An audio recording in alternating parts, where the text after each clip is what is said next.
Hi hello ನಮಸ್ತೆ ರೈತ ಮಿತ್ರರೇ. ಈ ವಿಡಿಯೋದಲ್ಲಿ ಒಂದು ಏನಪ್ಪ ಮಾಹಿತಿ ಕೊಡೋಕೆ ಬಂದಿದ್ದೀನಿ ಅಂತ ಹೇಳಿದ್ರೆ, ಬೀನ್ಸ್ ಬಗ್ಗೆ ಅಪ್ಡೇಟು ಕೊಡಲಿಲ್ಲ ಅಂತ ಹೇಳ್ಬಿಟ್ಟು ಸುಮಾರು ಜನ ಕಮೆಂಟ್ ಮಾಡಿದ್ರಿ, ಮೆಸೇಜ್ ಮಾಡಿದ್ರಿ. ಸೊ ಅದಕ್ಕೋಸ್ಕರ ಈ ವಿಡಿಯೋ ಸ್ನೇಹಿತರೆ, ಈ ಹಿಂದೆನೇ ಬಂದು 11 ದಿನಕ್ಕೆ ಗಿಡ ಮೊಳಕೆ ಬಂದಾಗ ಏನು ಮಾಡಿದ್ದೆ ಅನ್ನೋದನ್ನು ನಿಮಗೆ ಅಪ್ಡೇಟ್ ಕೊಟ್ಟಿರ್ತೀನಿ. ಈಗ ನೋಡೋದಾದರೆ ಗಿಡಕ್ಕೆ 1 ತಿಂಗಳು 20 ದಿನ ಆಗಿದೆ ಸ್ನೇಹಿತರೆ. ಏಕಾಏಕಿ ಒಂದು ಸ್ವಲ್ಪ ಟೆಂಪ್ರೇಚರಲ್ಲಿ ಜಾಸ್ತಿ ಆಗಿರೋ ಕಾರಣಕ್ಕೆ ಏನಂತ ಹೇಳಿದ್ರೆ, ಗಿಡದ ಬೆಳವಣಿಗೆಗಳೆಲ್ಲ ಬಂದು ಒಂದು ಸ್ವಲ್ಪ ಇಲ್ಲಿಂದ ಆಚೆಗೆ ಕುಂಠಿತವಾಗಿರ್ತದೆ. ಇದೊಂದು ಸ್ವಲ್ಪ ಕೋಲ್ಡಲ್ಲಿ ಇದ್ದಿದ್ದ ಕಾರಣ ಒಂದು ಸ್ವಲ್ಪ ಬೆಳವಣಿಗೆ ಚೆನ್ನಾಗಿದೆ ಸ್ನೇಹಿತರೆ. ಸ್ವಲ್ಪ ನೀರಾವರಿ ಪದ್ಧತಿಗಳಲ್ಲಿ ಆಲ್ಟ್ರೇಷನ್ಗಳನ್ನ ಮಾಡ್ಕೊಳ್ಳೋದು ತುಂಬ ಸೂಕ್ತವಾಗಿರುತ್ತೆ. ಯಾಕಪ್ಪ ಅಂತ ಹೇಳಿದ್ರೆ ಟೆಂಪ್ರೇಚರ್ ಜಾಸ್ತಿ ಆದರೆ ಗಿಡದ ಬೆಳವಣಿಗೆ ಆಗೋದಿಲ್ಲ ಅಂತ ನಿಮಗೆ ಗೊತ್ತಲ್ವ ಆಲ್ರೆಡಿ. ಸೊ ಮೇಲೆ ಸ್ಪ್ರಿಂಕ್ಲರ್ ಹಾಕೋದಾಗಲಿ ಅಥವಾ ಕೆಳಗಡೆ ರೈನ್ ಡ್ರಿಪ್ ಹಾಕೋದಾಗಲಿ ಸಾಲುಗಳ ಮಧ್ಯೆ, ಅಥವಾ ನೀರು ಯಥೇಚ್ಛವಾಗಿದ್ದರೆ ಸಾಲಲ್ಲಿ ಬಿಡೋದಾಗಲಿ, ಈ ರೀತಿ ಮಾಡ್ಕೊಬೇಕು. ಈಗ ನೋಡಿ ಮೊನ್ನೆ ನಮ್ಮದು ಟಿ ಸಿ ಬೆಂದೋಗ್ಬಿಡ್ತು, ಮೋಟ್ರ್ ಬಂದು ಈ ಬೀನ್ಸ್ ಪೀಸಲ್ಲೇ ಇರೋದು ಎತ್ತಕ್ಕಾಗಲ್ಲ.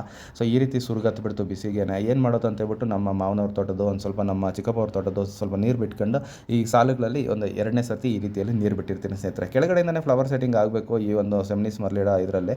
ಬಟ್ ಸ್ವಲ್ಪ ನೀರು ತೊಂದರೆ ಆಗಿದ್ದಕ್ಕೇನೋ ನೋಡಿ ಸ್ವಲ್ಪ ಸುರುಗತ್ಬಿಟ್ಟು ಈ ರೀತಿ ಆಯಿತು. ಅದರ ಜೊತೆಗೆ ನೋಡಿ ಇಲ್ಲಿ ಥ್ರಿಪ್ಸ್ ಮೇದಿರೋದು ನಿಮಗೆ ಕಾಣಿಸ್ತಾ ಇರ್ಬೋದು.